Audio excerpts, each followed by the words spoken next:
The tiny man-made particles that result from the science of nanotechnology are already used to make everyday things like clothing and sun creams, and they could soon revolutionise hospital surgery.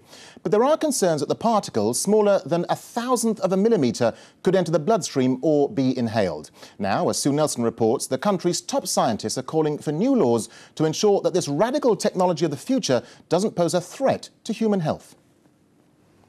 This is a computer-enhanced image of one of the billions of cells that make up our bones.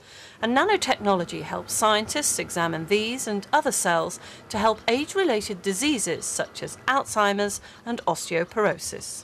We use it to understand at the molecular level how bone disease is initiated, progresses, and eventually can also be treated and cured. Nanotechnology concerns the building blocks of matter. Something that's 1 nanometre can't be seen by the naked eye. It's 1/1000th of a metre. By comparison, a human hair, viewed here under an electron microscope, is 80,000 nanometres wide. So what is nanotechnology? Well, it's the scientific equivalent of using a miniature toolkit to manipulate atoms and molecules to create new materials. But its use has raised concern. Sunscreens already contain nanoparticles, but safely and under regulation. But they're not regulated in cosmetics, and there are fears that these nanoparticles could get into the bloodstream.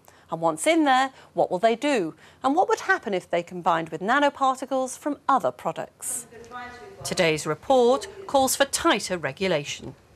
We're recommending that manufactured nanoparticles be treated as new chemicals as far as testing and labelling is concerned. And when they're used as ingredients in consumer products, like cosmetics, for example, that before use they should be approved by an independent scientific advisory body. Prince Charles raised concerns about the possible environmental and health risks, but he welcomed the report and the benefits of responsible nanotechnology. Sue Nelson, BBC News.